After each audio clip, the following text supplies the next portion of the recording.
দর্শকের রাতে সবাইকে আমন্ত্রণ জানাচ্ছি নিউজ 24 এর প্রতিদিনের আয়োজন জনতন্ত্র গণতন্ত্র অনুষ্ঠানে আপনাদের সঙ্গে আছেন প্লাবন রহমান। অনুষ্ঠানের মধ্যে দিয়ে দিনের গুরুত্বপূর্ণ খবরগুলো আমরা বিশ্লেষণ করার চেষ্টা করি। আজকে দুটি গুরুত্বপূর্ণ খবর। একটি হচ্ছে শেখ হাসিনার বিরুদ্ধে যে তদন্ত প্রতিবেদন, প্রথম তদন্ত প্রতিবেদন, সেই তদন্ত প্রতিবেদন আজকে দাখিল করা হয়েছে। একই সঙ্গে আওয়ামী লীগকে দল হিসেবে নিবন্ধন স্থগিত করেছে নির্বাচন কমিশন। এই দুটি বিষয় নিয়ে মূলত আমরা আজকে আলোচনা করতে চাই। আমাদের সঙ্গে তিনজন অতিথি আছে, তাদের সঙ্গে শুরুতে আপনাদের পরিচয় করে দিয়ে আছেন অধ্যাপক ডক্টর আব্দুল্লাহ মামুন, ঢাকা বিশ্ববিদ্যালয়ের শিক্ষক, আমার ডান পাশে আছেন। তার পাশে আছেন অ্যাডভোকেট হাসনাত কাইয়ুম, প্রধান সমন্বয়ক রাষ্ট্র সংস্কার আন্দোলন। একেবারে ডান দিকে আছেন অধ্যাপক ডক্টর আব্দুল লতিফ মাসুম, রাষ্ট্রবিজ্ঞানী ও সাবেক শিক্ষক, জাহাঙ্গীরনগর বিশ্ববিদ্যালয়। তিনজনকে স্বাগত জানাচ্ছি জনতন্ত্র গণতন্ত্রে। দর্শক আমাদের সঙ্গে ভার্চুয়ালি আছেন তাহমিদ আল মুদাসির চৌধুরী, কেন্দ্রীয় সমন্বয়ক জুলাই স্মৃতি ফাউন্ডেশন। মুদাসির, আপনাকে স্বাগত জানাচ্ছি আমাদের আজকের আয়োজনে। শুরু করতে চাই ডক্টর আব্দুল্লাহ মামুন। কিছুক্ষণ আগের খবর, দীর্ঘক্ষণ বৈঠক হয়েছে নির্বাচন কমিশনে। নির্বাচন কমিশন আগে জানিয়েছিল সরকার থেকে সিদ্ধান্ত হলে নির্বাচন কমিশন বিষয়টি আসলে সিদ্ধান্ত নেবে নির্বাচন কমিশন নিবন্ধনের বিষয়ে। শেষ পর্যন্ত নিবন্ধন, আওয়ামী লীগের নিবন্ধন স্থগিত করা হয়েছে। সব মিলিয়ে একটু আপনার পর্যবেক্ষণ জানতে চাই। ধন্যবাদ। কার্যক্রম নিষিদ্ধ, একই সঙ্গে দল হিসেবে নিবন্ধন স্থগিত। আমি প্রথমে একটা জিনিস একটু বলে নিই যে এই যে প্রক্রিয়াটা হলো, এটা তো একটা মধ্যপন্থা সরকার নিয়েছিল, যে প্রথমে কার্যক্রম নিষিদ্ধ করার পর। মধ্যপন্থা কেন বলছেন? মধ্যপন্থা এই জন্য বলছি যে ভালো হতো যে যদি বিচার প্রক্রিয়া সম্পন্ন করে নিষিদ্ধ করতে পারলে। আমরা দুটো জিনিস না, এটা হচ্ছে আমাদের বিচারিক প্রক্রিয়া এমনিতেই দীর্ঘসূত্রিতা আছে এটাতে। আর একটা জিনিস ভুলে গেলে হবে না, যে আমি মনে করি যে আওয়ামী লীগও কিন্তু এই প্রক্রিয়াটা কন্ট্রিবিউট করেছে। আপনি দেখবেন যে এই যে এতগুলো হত্যাকাণ্ড, এত মানুষের আহত হওয়া, বা তাদের এত দুর্নীতি, এই ফ্যাসিজমকে প্রথিত করা, এই ধরনের যেটা অনুশোচনা দরকার ছিল, এবং এ ধরনের এই গণ অভ্যুত্থানের পরে সোশ্যাল রিহ্যাবিলিটেশন এমনি একটা সামাজিক পুনর্বাসনে একটা সময় প্রয়োজন হয়। কিন্তু আওয়ামী লীগ এটাকে এক ধরনের মিথ্যে প্রপাগান্ডা হিসেবে চালানোর চেষ্টা করেছে। তাদের উপরে মিথ্যে আরোপ করা হচ্ছে, বা এটা যে কাজটা তারা করেননি সেটা বলা হচ্ছে। কিন্তু 15 বছরের দুঃশাসন বা হত্যাকাণ্ড বা বিপ্লব দমন করতে গিয়ে হাজার হাজার মানুষকে হত্যা করা, 30,000 মানুষকে আহত করা, এটা তারা কিন্তু স্বীকার করতেই চাচ্ছিল না। সেক্ষেত্রে একটা স্পেস হয়তো বা থাকতো, বা একটা সিম্প্যাথি ক্রিয়েট করতে পারতো, যে তাদের যে মিসডিডগুলো এগুলোকে অ্যাকসেপ্ট করে তারপরে তারা সামাজিক যে রিহ্যাবিলিটেশন সেটার দিকে যেতে পারত। এই প্রক্রিয়াটাতে কিন্তু তারা এটাকে উস্কে দিয়েছে, বাইরের থেকে বক্তব্য দিয়ে, বিচ্ছিন্নভাবে মিছিল মিটিং করে, তারপর অন্যের ঘাড়ে দোষ চাপিয়ে। এইটা কিন্তু আমি প্রথম একটা থিওরিটিক্যাল জায়গাটা দাঁড় করাতে চাই। সেটা কিন্তু কন্ট্রিবিউট করেছে আমরা, এবং কিছু কিছু বিচ্ছিন্ন ঘটনা বললে ভুল হবে, কিছু কিছু কিন্তু হামলা হয়েছে যারা বৈষম্যবিরোধী ছাত্র আন্দোলনে বা এনসিপি নেতাদের মধ্যে। এই ঘটনাগুলো কিন্তু উস্কে দিয়েছে তাদের এই যে নিষিদ্ধ করার বিষয়টাকে। আর যেটা শুরুতে বললাম যে অবশ্যই এটা ভালো হতো যে বিচারিক প্রক্রিয়া সম্পন্ন করে সেদিকে গেলে, কিন্তু সেটা তো একটা দীর্ঘসূত্রিতা। আর যে কথাটা বললাম প্রথমে, যে এই অ্যাটিটিউডটাও কন্ট্রিবিউট করেছে। আর আপনি যদি প্রথম থেকে দেখেন যে একটা ইন্টিমেশন ছিল আমাদের সবার জন্য, যে পার্টিকুলার 8 তারিখের পর থেকে অগস্টে যে আওয়ামী লীগ নিষিদ্ধ করার দাবিটা এনসিপি বা তার আগে বৈষম্যবিরোধী ছাত্র আন্দোলন তারা এটা করেছিল, এবং সেটা একটা এখন প্রতিফলন আমরা দেখলাম যেটা হয়েছে। কিন্তু হ্যাঁ, এটা যদি এমন হতো যে জনগণের সামনে আওয়ামী লীগকে দাঁড় করানো, না ওইটা আমি পরে আসছি, যে আওয়ামী লীগকে যদি জনগণের সামনে দাঁড় করানোর সুযোগ দেওয়া হতো, আমার ধারণা নির্বাচন করার লোক খুঁজে পাওয়া যেত কিনা সেটা একটা সন্দেহ ছিল। কিন্তু সেখানে একটা প্রশ্নবোধক চিহ্ন কিন্তু থেকে যাবে জাতীয় এবং আন্তর্জাতিকভাবে, যে ইনক্লুসিভ নির্বাচন হচ্ছে কিনা। তো তার কাউন্টার আর্গুমেন্টটা হচ্ছে যে আওয়ামী লীগ যে পরিমাণ হত্যাযজ্ঞ চালিয়েছে, দুর্নীতি করেছে, সেটা হয়তো বা একটা আমরা কাউন্টার আর্গুমেন্ট করতে পারি। আর তৃতীয় যে বিষয়টি, যে প্রথম বলা হচ্ছিল যে আইনটার মধ্যে সরাসরি এরকম কোনো ক্লোজ আছে কিনা যে সরাসরি নিষিদ্ধ করা যায়, সেটার মধ্যে একটা ফ্লোজ আছে। আর এখন এনসিপি যে স্ট্যান্ডটা নিয়েছে এটা তাদের ঘোষিত একটা স্ট্যান্ড, এবং সাথে জামাত ইসলামী যুক্ত হয়েছে, অন্যান্য ইসলামী দলগুলো যুক্ত হয়েছে, তারা যেভাবে নিষ্পেষণের শিকার হয়েছে, হয়তোবা সেটা একটা ইনিশিয়াল রিয়াকশন। বাট এটা হয়তো বা আরও বিচারিক প্রক্রিয়ায় গেলে সেটা ভালো হতো। বিএনপির দিকটাতে আমার মনে হয় যে অবস্থানটা নেওয়ার চেষ্টা করা হচ্ছে, আমার ধারণা যে দুটো জিনিস। একটা হচ্ছে যে এই মবের মধ্যে বিএনপি যেতে চায়নি, না গিয়ে তাদের যে পুরাতন প্রক্রিয়া যেটা ছিল, তারা চিঠি দিয়েছে সরকারকে বা নিষিদ্ধ করার পক্ষে ছিল, সেই প্রক্রিয়া ছিল, কিন্তু এইটার জন্য বিএনপি রাজনীতিতে যেটি বলছিলেন যে বিচারিক প্রক্রিয়া হলে ভালো, তো বিএনপি এটা চেয়েছে না। কিন্তু এই যে এখন যে ঘটনাটা ঘটলো, যে এর মাধ্যমে বিএনপি গেলে যদি পলিটিক্যাল গেইন কোনো গ্রুপ মনে করে সেখান থেকে নেওয়া সম্ভব, আমি মনে করি না সেটা কোনো বড় পার্থক্য ভোটের যে রাজনীতি সেটাতে আসলে ফেলবে না। ক্ষণস্থায়ী মনে হচ্ছে যে একটা ক্ষণস্থায়ী ভাবে যে একটা বোধহয় বিএনপি ভুল করলো কিনা রাজনীতিতে, কিন্তু ভোট এটা সেই ভুল করলো কিনা সে সময়টা বলে দেবে যে ভোটের রাজনীতিতে বিএনপি কেমন করে। না, বিএনপি যেটা এখন বলছে যে বিএনপি নির্বাহী আদেশে আওয়ামী লীগকে দল হিসেবে নিষিদ্ধ চায়নি, তারা চেয়েছে যে বিচারিক প্রক্রিয়ার মধ্যে দিয়ে দল হিসেবে যদি বিচারিক প্রক্রিয়া বিএনপি নিষিদ্ধ, আওয়ামী লীগ নিষিদ্ধ হয়, সেক্ষেত্রে সেটাই চেয়েছে তারা। সেটা তো তাদের স্ট্যান্ড ক্লিয়ার করেছে। আপনি কি সেটাই বলছেন যে বিচারিক প্রক্রিয়ার মধ্যে ভালো হতো? না, বিচারিক প্রক্রিয়া তো অবশ্যই ভালো হতো, কারণ আপনি সারা ওয়ার্ল্ডে যদি দেখেন, আপনি ধরে নিলাম যে বাংলাদেশে 50 লাখ তো আওয়ামী লীগ লোক সাপোর্ট করে এই মুহূর্তে, অন্তত 30 লাখ তো সাপোর্ট করে। যখন বিচারিক প্রক্রিয়াটা আপনি সামনে আনতে পারতেন, তখন যে জনগণের কথা আমরা বলছি, তারা বুঝতো যে এই দলটা এই হত্যাকাণ্ড ঘটিয়েছে, তাদের বিচার হয়েছে, ফাঁসি হয়েছে, তারা দুর্নীতি করেছে, তারা এই সন্ত্রাস করেছে। এই জায়গাটা একটা গ্যাপ থাক না, আপনি তো বিচার চূড়ান্ত হওয়ার আগ পর্যন্ত সেটা বলতে পারেন না। কিন্তু হ্যাঁ, এক্সিস্টিং এভিডেন্স যেটা, যে আর্গুমেন্টটা এনসিপি করছে বা জামাত ইসলাম করছে, যেটা তো দিবালোকের মতো সত্য, যে তারা হত্যাকাণ্ড ঘটিয়েছে, দুর্নীতি করেছে, দমন নিপীড়ন চালিয়েছে, এক ধরনের একটা পুলিশি রাষ্ট্রে পরিণত করেছিল, সমস্ত বাহিনীগুলোকে ব্যবহার করেছে, সেটা তো দিবালোকের মতো দেখা যাচ্ছে। কিন্তু আপনি তো ট্রায়াল প্রক্রিয়া যেতে হবে। কেন? যে অন্যকে ডিফেন্স করার সুযোগটা দিতে হবে, সেই সুযোগটার জায়গাটা একটা প্রশ্ন থেকে গেল।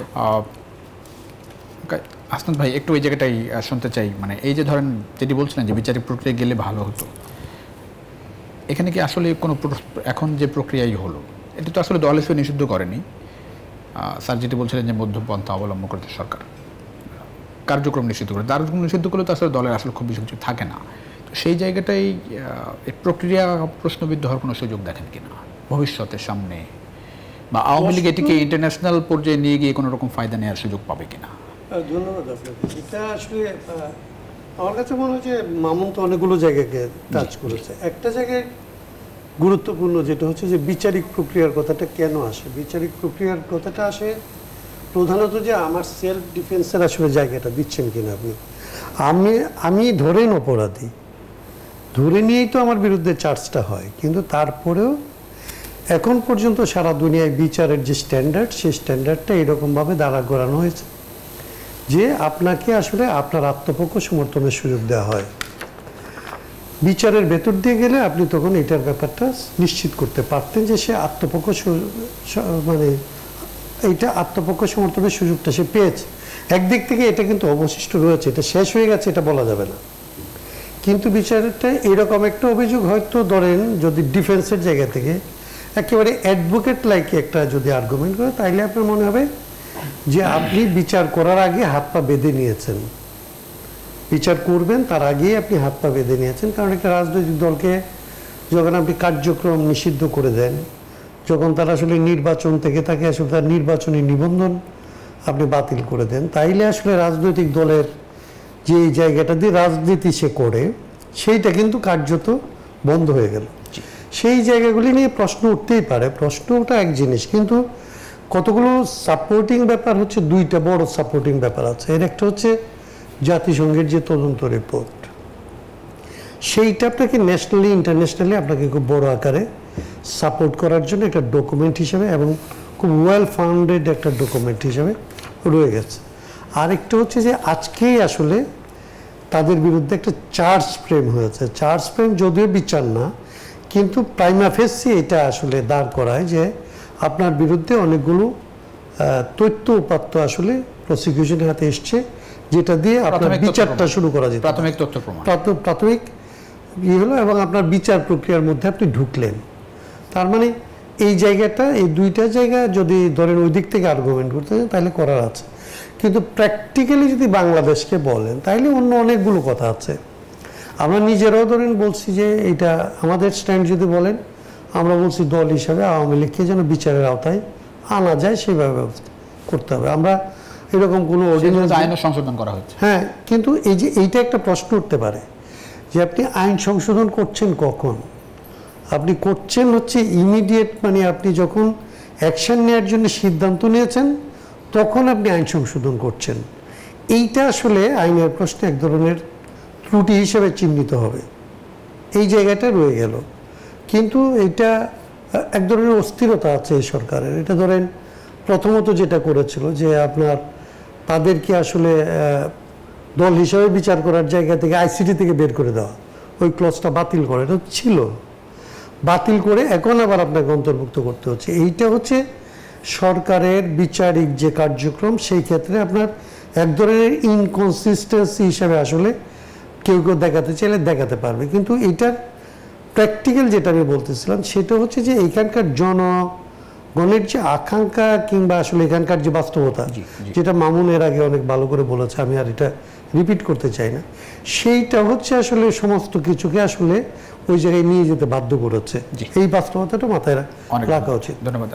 ডক্টর আব্দুল লতিফ মাসুম, আওয়ামী লীগের পরিণতি কি দেখছেন? এই আওয়ামী লীগ সকল কার্যক্রম নিষিদ্ধ, একই সঙ্গে দল হিসেবে আওয়ামী লীগের নিবন্ধন স্থগিত করল নির্বাচন কমিশন। এর আগে কথাটা এভাবে আমরা বলতে পারি যে রাষ্ট্র ব্যবস্থায় স্বাভাবিক এবং অস্বাভাবিক দুটো অবস্থা বিরাজ করে।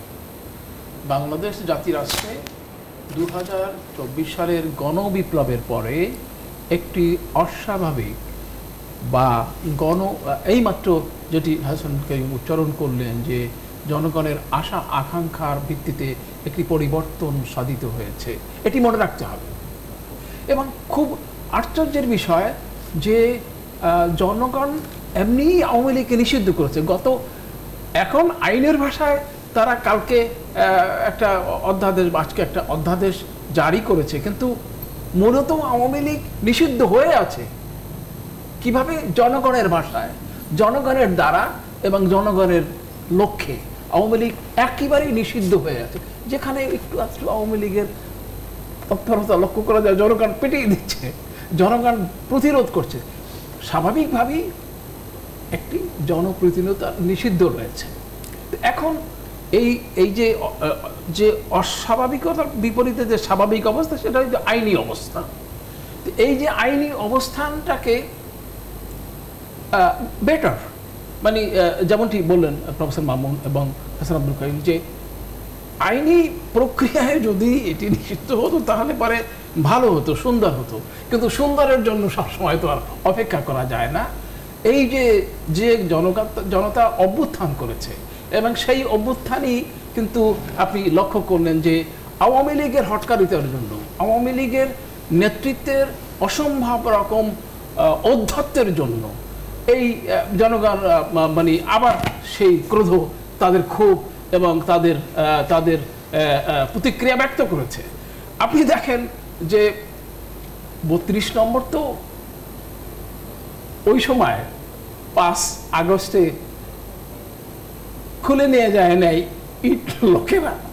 তো যখনই একটা প্রতিক্রিয়া আসছে শেখ হাসিনার তরফ থেকে অন্যায়ভাবে, তখন মানুষ ক্ষুব্ধ হয়ে তাদের মানে 32 নম্বর শেষ ইটটিও খুলে নিয়েছে।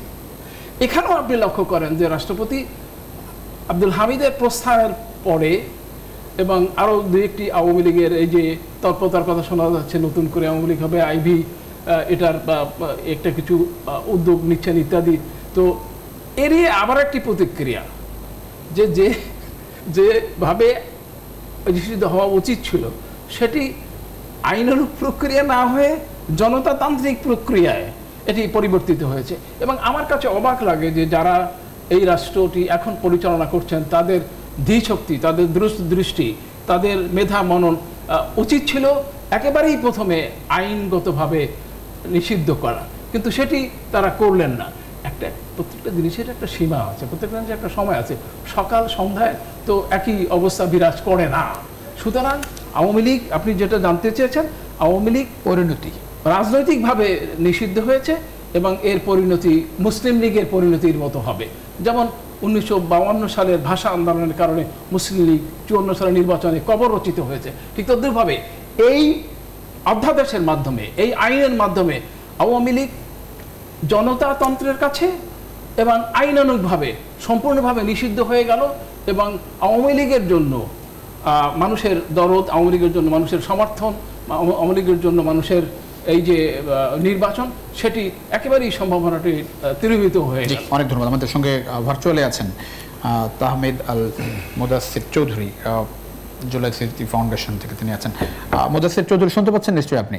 আমি একটু জানতে চাই যে সিদ্ধান্ত আসলো একই সঙ্গে আওয়ামী লীগের নিবন্ধন স্থগিত হলো এবং আজকে জুলাই অভ্যুত্থানের যে বিচার চলছে সেখানে প্রথম তদন্ত রিপোর্ট দাখিল করা গেছে এবং সেখানে চিফ প্রসিকিউটর বলেছেন যে শেখ হাসিনার নির্দেশে জুলাই হত্যাকাণ্ড হচ্ছে, তথ্য প্রমাণ পেয়েছে। সব মিলিয়ে একটা পর্যবেক্ষণ দেখতে যে কতটা সন্তুষ্ট আপনি এসব প্রক্রিয়ায়? ধন্যবাদ। আমি প্রথমে একটি সংশোধন দিতে যাচ্ছি। আমি আসলে জুলাই স্মৃতি ফাউন্ডেশনের সাথে নেই, আমি বৈষম্য বিরোধী ছাত্র আন্দোলনের কেন্দ্রীয় সমন্বয়ক ছিলাম। তো as far as I know যে আমাকে ওই হিসেবেই ইনভাইট করা হয়েছে। তো এখানে একটি বিষয় যেটি বর্তমানে আমাদের যে আন্তর্জাতিক অপরাধ ট্রাইব্যুনালে আওয়ামী লীগ নিষিদ্ধকরণ প্রক্রিয়া সহ অন্যান্য যেসব প্রক্রিয়াগুলো চলছে যদি আমি বলি, সেটার ব্যাপারে প্রথমত হচ্ছে যে আমরা কিছুটা হলেও হতাশ যে আমরা দেখতে পাচ্ছি যে দীর্ঘ 9 মাস হয়ে গেছে। দীর্ঘ 9 মাস হয়ে যাওয়ার পরেও এবং অনেকগুলো প্রমাণ, সুস্পষ্ট প্রমাণ থাকার পরেও যে ট্রাইব্যুনালগুলোর যেভাবে কাজ করার কথা ছিল সেভাবে তারা কাজ করতে পারছে না, এখনো অনেক বেশি ধীরগতি সম্পন্ন।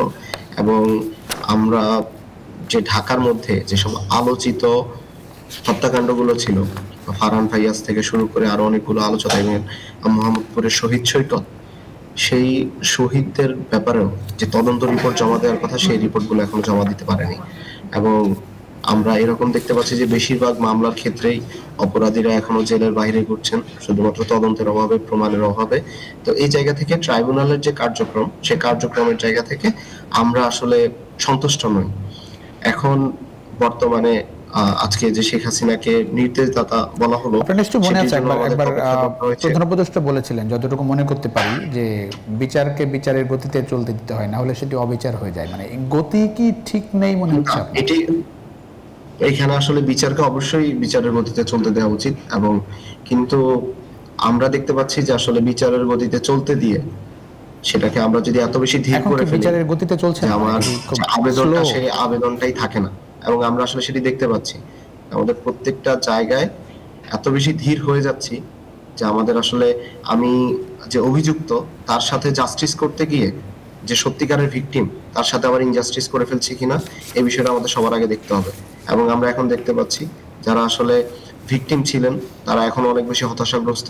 তারা যে ধরনের রেসপন্স আশা করেছিলেন, যে বারবার তারা ট্রাইব্যুনালে যাচ্ছেন, সেখানে সাহায্য চাচ্ছেন, আর সাহায্যগুলো পাচ্ছেন না। অপরাধীরা তাদের চোখের সামনে ঘুরে বেড়াচ্ছে, কিন্তু আপনি প্রমাণের অভাবে কিংবা তদন্তের অভাবে তাদেরকে গ্রেপ্তার করা হচ্ছে না, তাদেরকে আইনের আওতায় আনা হচ্ছে না।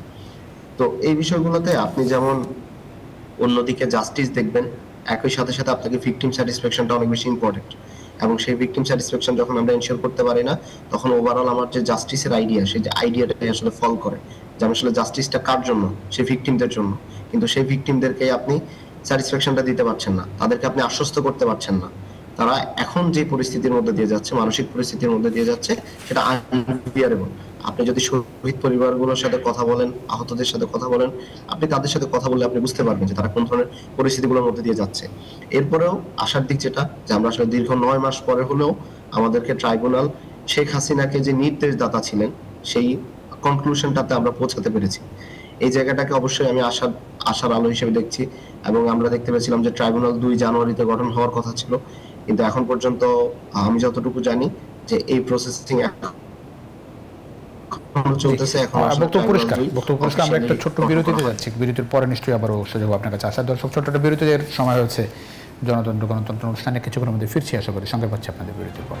দর্শক, আবারও সবাইকে স্বাগত জানাচ্ছি। আর আইসিএল স্টিল জনতন্ত্র গণতন্ত্রের সঙ্গে আছেন প্লাবন রহমান। আমরা কথা বলছিলাম আওয়ামী লীগের নিবন্ধন বাতিল, একই সঙ্গে শেখ হাসিনার নির্দেশে জুলাই হত্যাকাণ্ড তেমন প্রমাণ পেয়েছে প্রসিকিউশন, সে বিষয় নিয়ে কথা বলছিলাম। ডক্টর আব্দুল আল মামুন, আওয়ামী লীগের যে অবস্থা এখন এবং যে সিদ্ধান্ত অন্তর্বর্তী সরকার নিয়েছে এবং নিবন্ধন বাতিল, বাংলাদেশে যারা রাজনীতি করছে তাদের উপরে সামনে কোনো ধরনের ইম্প্যাক্ট দেখেন কিনা এসব সিদ্ধান্ত, বা দলগুলো এখান থেকে কোনো শিক্ষা নেবে বলে মনে করেন কিনা? তার আগে মানে একটা আলোচনা করা জরুরি যে আপনি আওয়ামী লীগকে নিষিদ্ধ করলেন। আওয়ামী লীগ জামাতের মতো ক্যাডার ভিত্তিক দল না, বাট তাদের একটা আইডিওলজি আছে আওয়ামী লীগ, এবং যেটা অনেক প্রথিত। স্যার যেটা বললেন যে আগের যে সিচুয়েশন স্বাধীনতা উত্তর মুসলিম লীগের মতো মুসলিম অবস্থা লীগের হবে। সিচুয়েশন 75-এ কিন্তু তারা কাটিয়ে উঠেছে এবং এখানে দুটো পার্সপেক্টিভ খুব ইম্পর্টেন্ট। একটা হচ্ছে যে আওয়ামী লীগ 75-এ যে আওয়ামী লীগ আরো শক্তিশালী হয়েছে, অর্থবিত্ত দুর্নীতি বিদেশে অর্থ পাচারের মধ্যে তাদের যে সিন্ডিকেট আর সামাজিক অবস্থা এখন অনেকটা পরিবর্তিত। ওইটা আইটি ওয়ার্ল্ড, এটা ভার্চুয়াল ওয়ার্ল্ড, ডিফারেন্ট। সেখানে তাদের একটা স্পেস মানে একেবারেই স্যারের প্রতি রেসপেক্ট রেখে আমি বলছি, হয়তো বা ওভাবে কত দ্রুত ভ্যানিশ হবে আমি জানি না, বাট মুসলিম লীগের মতো গতিতে অত দ্রুত যাবে বলে আমার মনে হয় না। চ্যালেঞ্জটা অন্য জায়গায়, সেটা হচ্ছে যে আপনি তো নিষিদ্ধ করলেন, কিন্তু আইডিওলজিক্যাল যে ফাইটটা আওয়ামী লীগের, ওই কথাটা অন্যদিকে চলে গেলাম। সেটা হচ্ছে যে হ্যাঁ, জামাতের মতো তারা ক্যাডার ভিত্তিক সংগঠন না, আইডিওলজিক্যাল সংগঠন, কিন্তু আরও এটা পচন ধরেছে, তার ফ্যাসিজমের উৎপত্তি বা এর বিকাশ করতে গিয়ে তারা তাদের মতো পচনশীল একটা দলে পরিণত হয়েছে। কিন্তু সেটা ভ্যানিশ দ্রুত হবে বলে আমি মনে করি না। ডিপেন্ড করবে তাদের কর্মীরা ওই মিথ্যে যে রেটরিক তাদেরকে বলা হচ্ছে সেটাকে যদি থাকে তাহলে দ্রুত হবে, আর যদি সত্যটাকে মেনে নিয়ে তারা, কারণ বাংলাদেশে তো 75-এর ডিবেটটা জামাতের সাথে ভিন্ন, কিন্তু সঠিক রাজনৈতিক প্রক্রিয়ায় এটা তো কল্পনাতীত যে আবার বাংলাদেশে 1500 লোক 2000 লোক মারা যাবে, 30,000 লোক আহত হবে, এটা স্বীকার করতে হবে। ওটা স্বীকার করে যদি রাজনীতি করতে চায় তাহলে বরং সোজা হবে। আমাদের জন্য যে চ্যালেঞ্জটা, পার্টিকুলারলি অন্য অন্য দলের জন্য যে চ্যালেঞ্জটা, সেটা হচ্ছে আমাদের 3-4টা জায়গায় গুরুত্বপূর্ণ ফাইটটা, সেটা হচ্ছে আইডিওলজিক্যাল ফাইটটা। সবগুলো দল, এটা কায়েম ভাইয়ের দল থেকে শুরু করে বিএনপি সহ যে বড় দলগুলো আছে, এনসিপি, সবার জন্য যে আইডিওলজিক্যাল ফাইটটা করতে হবে, জাতির সামনে হাজির করতে হবে যে আওয়ামী লীগ যে রাজনীতি করছে আমরা তার থেকে ভিন্ন রাজনীতি করছি, আমরা কল্যাণকর রাজনীতি করছি, আমরা ইনক্লুসিভ সোসাইটির করতে বলছি, আমরা ওয়েলথ ডিস্ট্রিবিউশন হচ্ছে, কুক্ষিগত হচ্ছে না, চাঁদাবাজি হচ্ছে না, টেন্ডারবাজি হচ্ছে না, সেই জায়গাটা কিন্তু গুরুত্বপূর্ণ। সেটা নির্ধারণ করবে এই ব্যারোমিটারটা যে আওয়ামী লীগ কত দ্রুত ভেনিশ হবে নাকি আরো শক্তি সঞ্চয় করবে। 1, 2, কালচারাল ফ্রন্টে কিন্তু আমরা গত 1 বছর বা 9 মাস 10 মাস আওয়ামী লীগের সঙ্গে ফাইটটা করতে পারিনি। আমাদের নাটকের মধ্যে জুলাই তেমন আসেনি, আমাদের কবিতার মধ্যে আসেনি, আমাদের এভরিডে লেখার মধ্যে সেভাবে আসেনি। পার্টিকুলারলি আমি হত্যাকাণ্ডগুলোর কথা বলছি, পার্টিকুলারলি আমি তদন্ত রিপোর্টের কথা বলছি। পুলিশ সেভাবে ইভেন্টগুলো আনমাস্ক করতে পারেনি, এটা তো 2 নম্বর। 3 নম্বর হচ্ছে যে আপনি তথ্যযুদ্ধ, যেটা আওয়ামী লীগের এগেনস্টে অন্যান্য দলগুলোর, মিডিয়ার, সরকারের, সেই তথ্যযুদ্ধটা কিন্তু করা যায়নি, বরং আওয়ামী লীগের বট অ্যাকাউন্ট উল্টো পোস্ট করেছে। এবং আমাদের ইয়াং যে ছেলেরা, এখানে তামিদ আছে, ওরা কিছুটা চেষ্টা করেছে, কিন্তু সব দলগুলো কিন্তু ওই জায়গায় ফাইট না করে, ফাইটটা হয়ে গেল একে অপরের বিরুদ্ধে 2 মাস 3 মাসের মধ্যে। এটা কিন্তু কাম্য না। ওই জায়গায় যদি ফাইটটা করা যেত তাহলে কিন্তু সেটা আরো সুবিধা হতো। এখন যদি এই 3টা কাজ না করা যায় তাহলে কিন্তু আমাদের যে নিষিদ্ধ করলেও তার যে ফলাফল সেটা কিন্তু ঘরে তোলা যাবে। অনেক ধন্যবাদ হাসনাত কাইয়ুম। 2টি বিষয় নিয়ে খুব বেশি সমালোচনা হচ্ছে। যেভাবে আওয়ামী লীগের কার্যক্রম নিষিদ্ধ করা হলো, যেই অ্যাক্টিভিজমের মধ্য দিয়ে, স্লোগানের মধ্য দিয়ে, সেখানে দেখা গেল যে 2টি বিষয়। একটা হচ্ছে যে আমার সোনার বাংলা জাতীয় সঙ্গীত গাইতে গিয়ে বাধা দেওয়া হয়েছে শাহবাগে, একই সঙ্গে গোলাম আজমের বাংলায় আওয়ামী লীগের ঠাঁই নেই, এরকম একটি স্লোগান, সেটি নিয়ে সমালোচনা হচ্ছে। মানে এরকম একটি অবস্থাকে আসলে কিভাবে দেখেন? এইটা খুবই ধরেন তো, মানে এই আলোচনা যদ্দূর হচ্ছে এর চাইতে বেশি হওয়ার কথা বাংলাদেশে। কারণ আপনি কোনোভাবেই তো এটা গোলাম আজমের বাংলায় বলার কোনো কারণ তো নাই। এখনো পর্যন্ত যদি ধরেন আওয়ামী লীগকে এখন পর্যন্ত আমরা কি বলছি যে ওরা কিলার পার্টি, মানে গণহত্যা বলবেন কি বলবেন না সেটা অন্য কথা, কিন্তু একটা বিশাল হত্যাকাণ্ড ঘটিয়েছে যেটা আসলে 71-এর পরে আর কোনো সময়ের সাথে আপনি মিলাইতে পারবেন না। এত বড় একটা হত্যাকাণ্ড ঘটাইছে, কিন্তু আপনি যখন বলেন তখন কি বলেন যে 71-এর পরে, তার মানে হচ্ছে 71 হচ্ছে আপনার মানদণ্ড যে বাংলাদেশের মানুষের উপরে সবচেয়ে যে বড় গণহত্যাটা হয়েছে, কিংবা পৃথিবীর ইতিহাসেই ধরেন এটা অনেক বড় একটা ঘটনা, জেনোসাইড। একেবারেই ধরেন বাংলা তো নিয়ে প্রবলেম হয়, তো এটা জেনোসাইড হয়েছে, যেটা যে জেনোসাইডের যারা সহযোগী, যারা সত্যি সত্যি ওই এটার মামুন যে জিনিসগুলি বললো, ওইখানে তখন থিওরিটিক্যালি হেল্প করা, প্রপাগান্ডায় হেল্প করা, এমনকি ব্যাটেলে হেল্প করা, সরাসরি যুদ্ধে নামা, তো তারা এখনো পর্যন্ত এটার জন্য যেটা বলছে যে আওয়ামী লীগের কোনো অনুশোচনা বোধ নাই, তাদেরও তো কোনো অনুশোচনা বোধ নাই। তারা এখনো পর্যন্ত এটা নিয়ে কোনো ধরনের দুঃখ প্রকাশ করে নাই, ক্ষমা চায় নাই। তারা যখন বলে যে এই বাংলাটা তাদের, তখন তো মনে হয় যে এটা একটা গণহত্যারই এলাকা। এটা তো হবে না, বাংলাদেশের মানুষ তো এটা কোনোভাবেই নিতে পারে না। আর আপনি যদি বলেন যে জাতীয় সঙ্গীত গাওয়ার সময় যে বাধা দেওয়ার চেষ্টা করা কিংবা যেটা করেছে, এটা কোনো দলীয় সিদ্ধান্ত কি না এটা হয়তো বলবে, কিন্তু এই যে মনস্তত্ত্ব, এই জাতীয় সঙ্গীতকে গাইতে না দেওয়ার যে মনস্তত্ত্ব, এটা খুবই বিকৃত মনস্তত্ত্ব। এটা কোনো সোশ্যাল সায়েন্সে, পলিটিক্যাল সায়েন্সে, কোনো কিছুর মধ্যেই তো আপনি একে কোনোভাবে স্থান দিতে পারবেন না। এরা এইটাকে নিয়ে যদ্দূর আলোচনা হওয়া দরকার তার চাইতে কম আলোচনা হচ্ছে বলে আমি মনে করি যে সেটার কোনো কারণ দেখেন? সেটার কারণ আমার কাছে এটা মনে হয় যে আসলে এখনো পর্যন্ত এক ধরনের, যেটা ভাই বলতেছিলেন, যে আসলে একটা প্রচণ্ড অস্থিরতার ভেতর দিয়ে যাচ্ছে। আমাদের তো আসলে অভ্যুত্থানটা এমনিতে মনে করি আমরা যেটা 8 মাস আগে শেষ হয়েছে, কিন্তু আমার নিজের স্টাডি হচ্ছে এটা আসলে একটা চলমান প্রক্রিয়া। আমরা 68-69-এর কথা ধরতে পারি। আপনি দেখবেন যে 68-তে যে আন্দোলন শুরু হয়েছে, 69-এ যেটাকে আমরা অভ্যুত্থান দেখছি, 70-এ সেটাকে নির্বাচন হয়েছে, তারপরে শেষ হয় নাই 71-এ যুদ্ধের পরে আপনি 72-এ একটা ভূখণ্ড পাইছেন, ওইখানে গিয়ে এক ধরনের একটা পর্ব শেষ হয়েছে। আমার কাছে এটা মনে হয় যে আপনার যে আগস্টে আমরা যেটা বললাম, সেইখানে আপনি একটা সত্য যে আপনি একটা অংশকে পালায় যেতে বাধ্য করছেন, কিন্তু এখনো পর্যন্ত মামুনি যে কথাগুলি বললো, ধরেন ওইগুলি তো আমাদের দায়িত্ব, যারা আমরা এই অভ্যুত্থানের পক্ষে ছিলাম। আমরা তো আসলেই তথ্যযুদ্ধটা করি নাই, আমরা তো আসলে এখনো পর্যন্ত সাংস্কৃতিকভাবে আসলে তাদের যে সমস্ত অপসংস্কৃতি, ফেসিবাদী সংস্কৃতি যেটাকে বলে, মাফিয়া সংস্কৃতি যেটাকে বলে, এটা থেকে নিজেরা কিভাবে বেরিয়ে আসবো, মানুষকে ওইটা থেকে কিভাবে বের করে আনবো, এটা একটা শব্দের ব্যাপার না কেবলমাত্র। এই প্রবণতার বাইরে আসার যে লড়াই নিজের সাথেও, নিজেদের সাথেও, সেইটাই আমরা আসলে খুবই পিছিয়ে আছি। জি, অনেক ধন্যবাদ আব্দুল হাসিম মাসুম। এখন যে আলোচনা, তার মধ্যে জামাতের বিষয়টাও সামনে আসছে এবং যারা ছাত্র নেতা অভ্যুত্থানের, তাদের পক্ষ থেকে বলা হচ্ছে যে পাকিপন্থী রাজনীতি বাংলাদেশে চলবে না, সেটাও তারা স্পষ্ট করে, বিশেষ করে এই দুটি বিষয় সামনে আসার পরে সংবাদ সম্মেলনে বলা হচ্ছে যে, এবং যে আইন সংশোধন, সেখানে আওয়ামী লীগের বিচারের পাশাপাশি জামাতের কথা বলা হচ্ছে। এই জায়গাটা একটু শুনতে চাই। রাষ্ট্র ব্যবস্থায় রাজনৈতিক দল দু রকমের, প্রধানত দু রকমের। প্রথমত ক্ষমতা আশ্রয়ী এবং আদর্শ আশ্রয়ী। বাংলাদেশে বিএনপি, আওয়ামী লীগ ক্ষমতাশ্রয়ী রাজনীতি করে, অপরদিকে কমিউনিস্ট পার্টি অথবা ইসলামিস্ট পার্টি, তারা more or less by and large আদর্শিক রাজনীতি করে। তো এই যথার্থভাবে সাদুল কাইম বলেছেন যে দীর্ঘকাল ধরে এই ভাবাদর্শের সংঘাত বাংলাদেশে, ইসলাম versus secularism, left versus right, এই যে ভাবাদর্শের সংগ্রাম, ভাবাদর্শের আন্দোলন, ভাবাদর্শের যে অনুরণন, এটা চলে আসছে।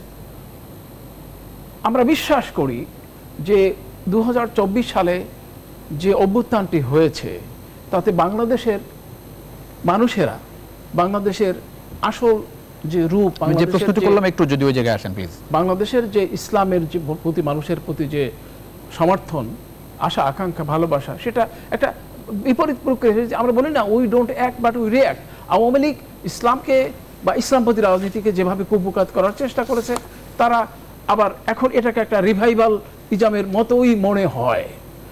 এখন এই যে প্রেক্ষিতটা, এই প্রেক্ষিতটা এখানে আমার ধারণা এরকম যে এই যে ভাবাদর্শের সংঘাতটা, সেকুলারিজম বা লেফট পলিটিক্সের এই একটা বিপরীত অবস্থা বিরাজ করছে, এবং এই যে কালকে বা পরশুর যে ঘটনাবলী, এটাকে একটা বিশেষ শ্রেণী, একটা বিশেষ রাজনৈতিক মতাদর্শ থেকে গোলাম আজম প্রশ্ন, জাতীয় সঙ্গীত প্রশ্নটাকে সামনে আনার চেষ্টা করতে, যেটি হুইচ ইজ নট ট্রু, যেটি আমরা এর আগেও দেখেছি তো, হুইচ ইজ নট ট্রু।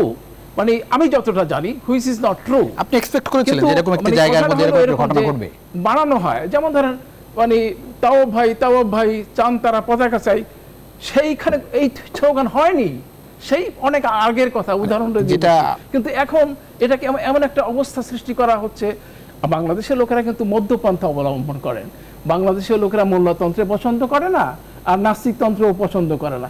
এবং এখন শেষ কথাটা যদি আপনি আমাকে বলতে বলেন, তাহলে আমি বলবো একটা প্রত্যাশা করেন এরকম একটা জায়গায় এরকম একটা স্লোগান আপনি চিন্তা করতে পারেন? মানে না, এটা তো চিন্তা করা যায় না। যদি কেউ গোলাম আজমের বাংলায় আওয়ামী লীগের থাকে এটা হতে পারে যে এটা উদ্দেশ্যমূলকভাবে দিয়েছে, একটা বিভাজন, একটা ক্রিয়া প্রতিক্রিয়ার সৃষ্টি করার জন্য এটা করেছে। এটা স্বাভাবিক রাজনীতি নয়। কারা ছিল তাহলে ধরেন এই গোষ্ঠীটা কারা? এই যারা মানে পরাজিত শক্তি তারা হতে পারে। আওয়ামী লীগের কেউ ভিতরে, আওয়ামী লীগের কেউ, বা যারা এখন লেফট পলিটিক্স করেন, লেফট পলিটিক্স আপনারা লক্ষ্য করছেন যে জামাতের পক্ষ থেকে এরকম ঘটনা ঘটে না, তাই বলছেন? এটা আমি যতটা জানতে পেরেছি এরকম কোনো ঘটনা ঘটেনি। জি, অনেক ধন্যবাদ। মুদাসসির শুনতে পাচ্ছেন নিশ্চয়ই? মুদাসসির চৌধুরী শুনতে পাচ্ছেন? জি, শুনতে পাচ্ছি। মুদাসসির, এই যে বিষয়ে আমরা একটু আলাপ করছিলাম, একটু আপনার কাছ থেকে একটু প্রতিক্রিয়া জানতে চাই।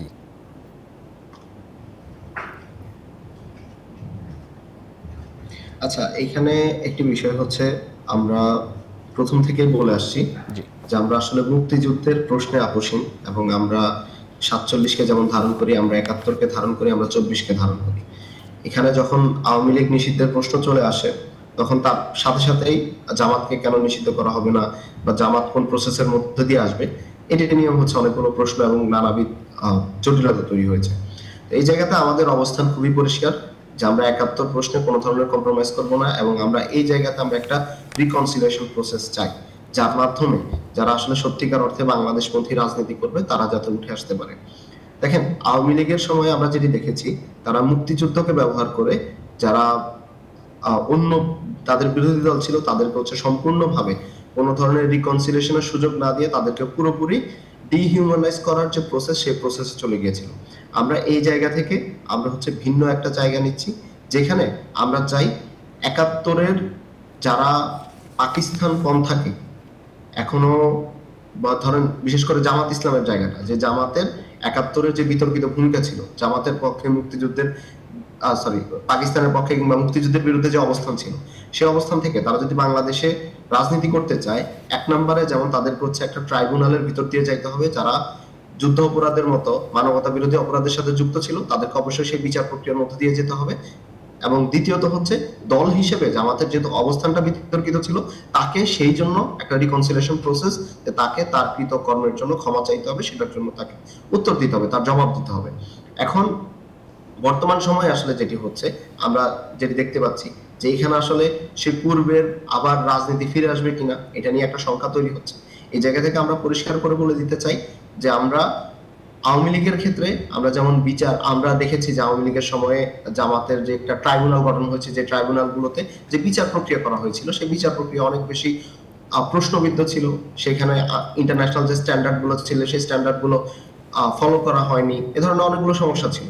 তো আমরা আসলে এখানে আওয়ামী যে ট্রাইব্যুনাল, সেই ট্রাইব্যুনালের বিচারকে আমরা ধ্রুব না ধরে আমরা চাই এখানে একটা যে ট্রাইব্যুনালের ভিতর দিয়ে একটা বিচারিক প্রক্রিয়ার মধ্য দিয়ে যারা আসলে এই ধরনের অপরাধগুলোর সাথে জড়িত ছিল, মানবতা বিরোধী অপরাধের সাথে জড়িত ছিল, তাদের ব্যক্তি হিসেবে যেমন তাদের বিচার, এবং একই সাথে দল হিসেবে জামাতের যেই অবস্থান ছিল সে অবস্থানের মীমাংসা করে তারপরে তারা বাংলাদেশের রাজনীতি করবে। অনেক ধন্যবাদ, পরিষ্কার একেবারে।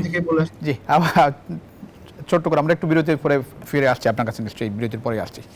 দর্শক, ছোট্ট বিরতির সময় হচ্ছে, আবারও জনতন্ত্র গণতন্ত্রের কিছুক্ষণের মধ্যে ফিরছি, আশা করি সঙ্গে পাচ্ছি আপনাদের বিরতি। দর্শক, আবারও স্বাগত RSL স্টিল জনতন্ত্র গণতন্ত্রের সঙ্গে আছেন প্লাবন রহমান।